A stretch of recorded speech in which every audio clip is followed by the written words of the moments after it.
What do you get when you threaten the president, the first lady, and the House Speaker?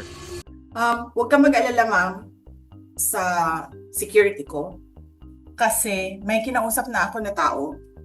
Sinabi ko sa kanya, kapag pinatay ako, patayin mo si BBM, si Lisa Araneta, at si Martin Romualdez. No joke. No joke. Nagbilin na ako, ma'am. Pag namatay ako, sabi ko, huwag ka tumigil hanggang hindi mo mapatay sila. And then he said yes. In a fit of rage kasi nakulong yung aide mo. Putang ina ninyong lahat. Martin Romualdez, Lisa Marcos, Bongbong Marcos. The chair declares the sufficiency in substance of Zabala et al. Impeachment complaint. So ruled. The chair declares the Cabrera impeachment complaint sufficient in substance. So ruled.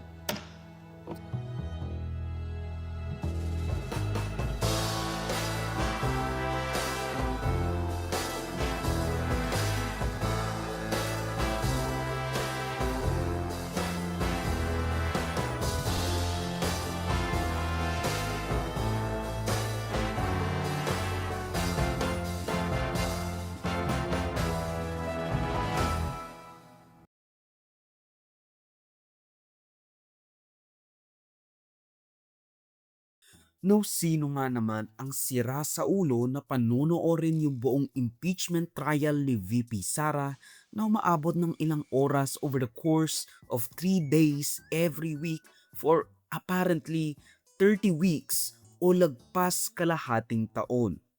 By the way, ang ibig sabihin niyan, malala ang Senado for 30 weeks para lang sa impeachment. Pinagdedebatehan ng defense para kay VP Sara, prosecution team ng House of Representatives at mga senator judges ang papalapit na pagtalakay ng prosecution team sa ikalawang article of impeachment regarding her alleged unexplained wealth laban kay VP Sara. Ang sweldo niya 200,000 pero bakit may bahay siya sa ganito nawala sa SALN niya? Diba? So I agree na sundan natin yung ebidensya. If the SALN is much more than what you're making, that could spark your curiosity, your suspicion, and continue to investigate. But do you make the conclusion now and file the impeachment case that since malayo yung SALN sa income, therefore ill-gotten yon, without giving that person a way to explain before you subpoena every single document about their lives? That's precisely why, Your Honor, they call it unexplained wealth. Doon po natin malalaman yan sa mga dokumento. No, I agree. Ngayon, kung they call it naipaliwanag- Go ahead, sorry. I'm sorry, Your Honor. I'm sorry. I'm the one. Please continue. So, if you're coming to the court with evidence already, but kinukuha mo yung subpoena na yan, di ba, to further prove your point, I don't think there'll be a question there. As Attorney Powa said kanina na kung yung BIR box na yan, alam natin yung laman, and dapat gamitin dito, they inallege nyo na. Pero kung hindi alam yung laman, are we fishing there if there's a tax evasion or wala? I don't know the answer. I'm asking you the question. You can answer it in any way you're comfortable in answering. If I may briefly narrate the procedure that the House might had to undergo for the articles to reach this honorable court. When the complaints were filed before the House of Representatives, the Committee on Justice was tasked not with conducting a trial, not with ferreting out all the evidence, but simply determining whether there was probable cause to proceed with the case. So hindi po namin hinanap yung kabuuan ng ebidensya dahil hindi po namin tungkulin yon. Yes. When we made the determination that there was sufficient probable cause to proceed with that case, then that is what we submitted in terms of the articles of impeachment that reached this honorable court. 1 million out, 2 million, 1 million in the time deposit, 3 million. Paglabas na may 2%, 1 million 2 pesos, 1 million 2,000 pesos 4 million na yon. So hindi evidentiary yun, speculation sa ikot ng pera. Meaning, all I have to do is find someone with a bank account and give them a long enough period, and I will say that they have hundreds of millions or billions. Precisely, Your Honor, that is why we want the bank records to be produced. Because, as you mentioned, the only reports submitted by the Anti-Money Laundering Council pertain to covered and suspicious transaction reports. They do not show us the exact balances that were contained And in those suspicion- bank accounts. And it is only the bank records that will provide Yes. that information. Agree, and it's suspicion. When you say suspicion, that does mean necessarily suspicion that it's attached to a AMLA crime, but it could be suspicious meaning 6 months walang gumagalaw, biglang everyday ngayon gumalaw. Di ba? Yun yung definition ng part ng definition ng AMLA. Matatandaan na noong committee hearing para sa impeachment ni Sara, minabuti ng House Committee on Justice na hindi buksan ang bank records over questions sa legality at kung kinakailangan ba talaga o mas mabuting pabayaan ang Senate Impeachment Court na buksan ang kanyang tax returns o BIR sealed box. I submit that this body has both the authority and the duty to examine the income tax returns in question, subject to appropriate safeguards if necessary, but not subject to outright prohibition. The Constitution demands no less. Let us affirm that in the hierarchy of laws, the Constitution remains supreme. Let us affirm that impeachment is a meaningful power, not an empty formality. And let us affirm that no statute may be invoked to defeat the people's right to accountability. For these reasons, I maintain and I move that this committee should proceed with the opening and examination of the income tax returns, the supposed contents of that box, and to reject any interpretation that would unduly constrain our constitutional mandate. Na ang impeachment is the highest form of national inquest to determine the accountability and fitness of the highest leaders of the country. Dapat pong mabuksan ang box na yan dahil pag hindi nabuksan yan, parang tayo ang gumawa ng betrayal of public trust. We should let the Filipinos see what's inside that box and allow the members of this committee to assess what evidence is inside the box. Just because we can do something does not mean we should. Ulitin ko ho. Just because we can do something does not mean we should. Bakit po ako nag-aalangan? Unang-una, sa aking pag-aaral, privacy and the law. Meron tayong Section 270 ng NIRC na nagbibigay proteksyon sa confidentiality ng mga taxpayers. Yan ang una. Pangalawa, private rights. Kasama sa usapin si Attorney Manscarpio, isang private citizen na may karapatan sa data privacy. Hindi po siya rito ang ating tinutugis bilang merong impeachable offense. Number 3, process over politics. Ang trabaho ng House ay tukuyin lamang ang probable cause. Kung may usok ba sa likod ng apoy. With 6 votes in the affirmative and 38 votes in the negative, with 0 abstention, the motion to open the box is hereby denied. So ruled. Let it be placed on the record that the committee will not open the box. The COMSEC is directed to continue preserving and taking care of the sealed box until the committee decides on the existence or non-existence of probable cause. So ruled. Ayon kasi sa Section 2 ng Bank Secrecy Law, ang lahat ng bank deposits ay sikreto at exempted except sa mga kaso ng impeachment. Which is, a nice addition. Kasi they are the most likely to have been or needing such intervention. Now, this comes about dahil sa suspicious raw na paglobo ng net worth ni VP Sara mula noong siya ang Vice Mayor ng Davao City noong 2007 kung saan mayroon siyang 7 million pesos kung ikukumpara sa kanyang 2024 SALN na umabot ng mahigit kumulang 89 million pesos. I mean, mas malaki yung paglobo ng net worth ni Marcos pero syempre, si VP Sara wala namang Talyano Gold. Isama mo pa yung pasabog ni dating Senador Antonio Trillanes IV kung saan umabot raw ng bilyones di umano ang transaction sa kanilang bank account sa joint accounts ni na Attorney Mans Carpio at VP Sara Duterte. To be responsive to the request of the Honorable De Lima, can you at least say whether that transaction is part of the report of AMLC? Kasama po ba itong transaction na ito sa report ng AMLC na sinumite dito sa Justice Committee? Madam Chair, given that we are only given limited information, I cannot confirm, for example, what's the nature of the transfer, where is the addressee, and all. We are not inquiring as to the nature of the transfer, just whether or not that amount appears as well in the report of the AMLC. I can confirm, Madam Chair, if there is a movement of funds on that same date with the same amount involving the same That account. will be enough. Okay. That will be that's enough. Okay.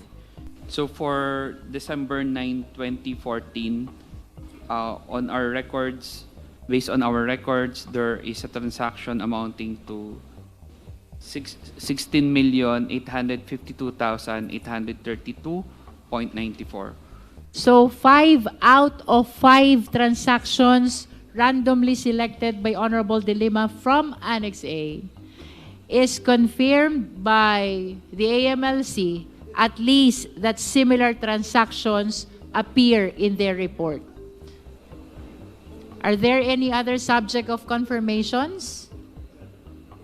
No more. Marami po kasi ito. That's why I just randomly selected 5 from each of the annexes. So in total, how many transactions have been confirmed? So 18. Do you confirm that? Total of 18 transactions? We informed earlier that there are 18 transactions mentioned. That one we mentioned are existing in our report. So for the record, 18 out of 18 transactions. Now, balik tayo sa impeachment court. Ang sinasabi kasi ng depensa sa kanilang pagtutol sa pagsasabina ng bank records ni VP Sara mula sa AMLC o AMLAC, fishing expedition lang daw to. Kasi wala naman kayong konkretong ebidensya na mayroong mali sa mga bank transactions ko. Or at least, yun ang kanilang depensa para hindi payagan ng impeachment court ang pagkuha at pagsabina ng AMLAC records ni VP Sara, lalo na at ang dahilan kung bakit siya nagkaroon ng AMLAC records ay dahil nga sa umunoy mga suspicious bank transactions kung saan katulad nga ng sinabi ng Antonio Trillanes IV, bilyones ang halaga ng total. Bilyones ang halaga sa matotal sa bank records ni VP Sara at ni Attorney Mans Carpio. And maybe even former President Rodrigo Roa Duterte. Pero, ginamitan ni Attorney Chel Jokno ang logic ni Senator Judge Cayetano, saying na kung sinasabing fishing expedition ito dahil wala silang proof, edi sana kahit wala silang powers para investigahan ng mas malalim, or at the very least, to be honest, hindi naman kailangan sobrang lalim ng pag-iimbestiga mo, basta meron ka lang probable cause at probable reason para magkaroon ng ganitong impeachment trial, mag-go na. Ang dahilan nga kung bakit may trial ay para mas lalo pang maungkat yung mga pinipilit itago. Ang kailangan mo lang again and again, yung probable cause to even conduct the freaking trial. But if you cannot connect AMLA and the bank accounts, that's precisely what the defense and other people are saying. Aren't you nga fishing between the three? Fishing means hindi mo pa hawak, so you're trying to get a fish, in this case, a very big fish. Di ba? So, pag sinabing hindi fishing expedition, meron ka ng ebidensya. But you want to prove that in court, and you need that to prove it, but you know what to prove already. If we bring Your Honor's logic to its conclusion, that would mean that the Committee on Justice would have to conduct a full-blown trial, get all the evidence at that level, so that we do not have to fish anymore when we get to this court. When that is not the contemplation of the procedure for impeachment under the I Constitution. won't argue what the what the House. With the permission of the gentleman of the floor, Senator Cayetano, Last two questions. thank you very much. So, Now, Senator Judge Pia Cayetano also brought up Stonehill v. Diokno against Diokno's son, Chel Diokno, para isampal siguro na natalo yung tatay niya nung nagkaroon ng warrant na hindi in-specify kung ano yung limitasyon ng warrant issued by the judge. This landmark ruling, by the way, actually imposed yung pagbabawal sa mga infinite or limitless warrant. Kumaga, ang sinasabi dun sa landmark ruling ng Supreme Court, dapat kapag mayroong warrant, specified kung ano yung hinahanap mo. And you can't really just, get whatever you want tapos hoping in the future na eto, mayroong connection. Kumaga parang fishing. Except, nandoon ka na. So in the landmark case of Stonehill versus Diokno, 1967 pa po to, karamihan ng mga lawyers hindi pa pinapanganak. The importance of due process was highlighted and the Supreme Court discussed 2 points. General warrants are void. Sabi ng Supreme Court, a warrant must be issued on probable cause for one specific offense and must particularly describe the thing being seized. So kailangan particular ang description dun sa warrant. Warrants that leave it to the discretion of the officers serving them to decide what to seize, or general warrants are outlawed by the Constitution because they place the sanctity of the home and privacy at the mercy of prosecutors. So sinabi dito na kailangan specific. Take note, warrant ito ha. Supina naman ang pinag-uusapan natin. Alam ko po yun. Pero I'm pointing it out kasi ang magiging tanong ko later on is kung relevant ito sa kaso. Okay? The other principle that was established in Stonehill versus Diokno was the exclusionary rule. Evidence obtained through an unconstitutional search is inadmissible for any purpose in any proceeding. Ito po yung tinatawag na the fruit of the poison tree.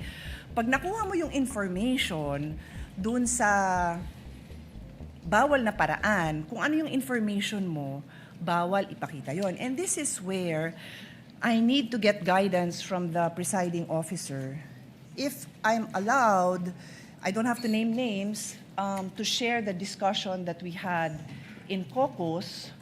Cayetano brought it up to argue na since bubuksan talaga ang financial records ni VP Sara, dapat i-limit ang magiging scope ng warrant para hindi raw matulad sa Stonehill v. Diokno. Kumbaga sinasabi niya, let's be cautious. Hold your horses nga, di ba? Ang sabi ng prosecution ni Attorney Virgil Agutan. Pero magkaiba naman ang pagsasabina at ang pagwawaran. Iba po ang konteksto ng search warrant na naging main issue sa Stonehill versus Diokno. Sa konteksto po natin na sabina ang pinag-uusapan. Ang search warrant po, ang governing law po dyan ay nasa Bill of Rights natin, Article 3, Section 3. At kaya siya nandun dahil very invasive po ang search warrant. Pag ang isang judge ay nag-issue ng search warrant, pwedeng pasukin yung opisina o yung bahay ng person involved, pwedeng halongkatin yung lahat ng mga gamit niya doon sa kanyang opisina o sa kanyang bahay. Kaya po naglagay ng maraming limitasyon ang ating konstitusyon dahil marami ng pang-aabuso, marami ng mga halimbawa ng pang-aabuso na nangyari kahit noon pa. Iba po ang pinag-uusapan natin ngayon. Ang pinag-uusapan natin ngayon ay subpoena. Hindi po ito license to enter an office or to search any place. Ito po ay mismong humihiling lang ng mga dokumentong nakasulat sa loob ng subpoena. yung pong search warrant, kung ano man ang makuhang ebidensya doon, ay direktang binibigay po yun sa court, and that is now considered as evidence by the court that issued the search warrant. Iba po ang subpoena, dahil pag naglabas ang isang hukuman ng subpoena, itong mga records ay hindi po siya considered yet as evidence. Yan po ay ipoproduce lang, dadalhin lang po sa korte, and now it is up to the parties, and I refer to both parties, to decide which of those documents may be relevant in terms of the evidence that they are need to present. Yung pong nakikita po natin sa subpoena, it is not in any way invasive because as I mentioned earlier, as pointed out by Senator Enrile when he was the presiding officer in the Corona trial, we are simply having those documents produced. The admissibility of those documents will only be determined after if offered by the parties. Kaya po sa aming mga pananaw ay malaking-malaki ang pagkaiba ng search warrant sa subpoena. Ang gusto niya kasi, yung isasubpoena lang ay simula noong 2022 to 2026 kasi raw yun lang yung naging start ng pagiging impeachable officer niya. Yun lang dapat daw ang tignan. Doon lang sa 2022 to 2026 lang ang kukuning record kumpara sa gusto ng prosecution na 2007 to 2026 to establish a baseline ng pinagmulan. Kumbaga, kung pupunta ka agad ng 2022 malamang mataas na yung pera niya. Malaki na yung pera niya. Pero kung mag-umpisa tayo sa pinakaumpisa nung first time niyang ma-elect sa posisyon, which was nung naging vice mayor siya ng kanyang tatay sa Davao City, malalaman mo kung gaano kataas yung tinaas at nilobo ng iyong network. Mr. Presiding Officer, Honorable Senator Judges, magandang hapon po sa inyong lahat. The issue before the impeachment court today is not whether you possess the power to issue a subpoena. The real issue is whether such power may be exercised in a manner that disregards due process and compels the production of documents and information beyond what is allowed by law. Your Honors, jurisprudence provides that for a subpoena to be valid, it must comply with twin requirements of 1, definiteness, and 2, relevance. Ibig sabihin po nun, dapat particularly describe po ang nasasaklaw ng subpoena at dapat may direktang kaugnayan sa ginagawang paglilitis. Your Honors, when a subpoena becomes oppressive, when it is unreasonable, and when it is merely issued for the very purpose that there is a hope that somewhere, somehow, something incriminating will come out, it ceases to be an instrument of justice. It becomes a weapon of a fishing expedition. And that is exactly what confronts this very court today. And that is why the defense has taken the position that the prosecution's requests must be denied. No pinayagan ng impeachment court ang pagsasabina ng piling bank, tax at AMLAC records ni Sara, asawa niyang Manasseh Carpio, kanilang law partnership at 19 pang kumpanyang inililink sa kanila despite opposition from several minority senators. At the outset, the presiding officer reiterates and adopts by reference the court citation of applicable rules regarding the issuance of subpoena ducis tecum, which forms an integral part of this order. The foregoing standards are deemed reproduced and shall govern the course of disposition of the present subpoena requests. After examining the records sought, the court finds that the requested documents meet the requirements set forth. They are reasonably described, readily identifiable, and prima facie relevant and material to the allegations under Article 2. However, the court, similarly, requests insofar as it seeks the records of JTC Group of Companies, Philippines Inc., and Pikimong Philippines Corporation. The prosecution failed to establish a prima facie nexus between these entities to either the respondent or to her spouse. The records sought, therefore, do not at this time satisfy the requirement of prima facie relevance under Rule 21 of the Rules of Civil Procedure. The court also resolves the respondent's objection to the requested period from 2007 to 2021.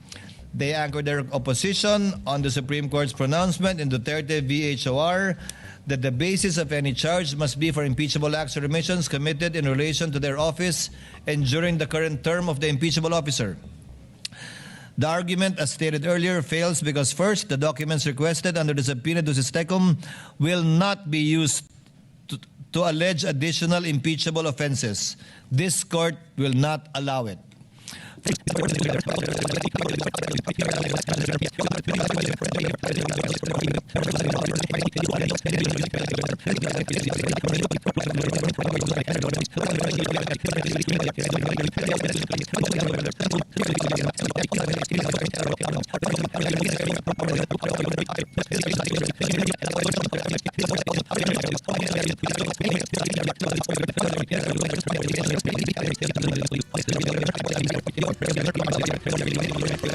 The commissioner is directed to make the appropriate return to this court in accordance with the law on July 30, 2026 at 9 a.m. before the clerk of court.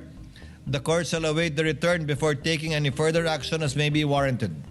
The parties are likewise directed to be represented by counsel on the aforementioned time and date for inspection, comparison, photocopying, and/or marking as the case may be. So ordered. Sa katunayan nga, nagsulat pa, much to the chagrin of Alan Peter, Pia Cayetano, Loren Legarda, Camille Villar, at Amy Marcos. Kumbaga nagsalat pa sila na, hey, I don't like the fact na sinampina natin itong mga bank records, tax records, at AMLAC records ni VP Sara. This is not freaking right! Except, it doesn't really matter kung anong sinulat nila because, again, the impeachment court has decided that, again, katulad ng nangyari sa impeachment ni Corona, kumbaga, may precedent na. There is also a precedent during the 2012 Corona impeachment trial. The Senate issued the subpoena and thereafter awaited the return of the BIR commissioner. The requested records were produced only after the requisite presidential authorization had been obtained, one of the recognized exceptions under Section 71 of the NIRC. Pero hindi isinama ang dalawang kumpanya at mga foreign currency deposits ng dalawa. Which is weird, Paano na lang yung mga potensyal na yuan, renminbi galing China o kaya kung saan mang lugar. Malay mo, marami silang dolyar, marami silang euro, marami silang pounds, marami silang yen, marami silang kung ano man. Pero, ang makukuha o masasapina lang ng impeachment court ay yung mga local currency. Ang nakakatawa lang, dahil yung Article 2 ng impeachment ni VP Sara ay, kaparehas o may similarities sa impeachment complaint laban kay impeached Supreme Court Justice Renato Corona, makikita natin yung pagbabago ng ihip ng hangin ni Alan Peter Cayetano, Pia Cayetano, at Loren Legarda. Kasi sila, they voted to impeach the Supreme Court Justice noon na si Renato Corona based on those exact same allegations. Pero ngayon, they are on the other side.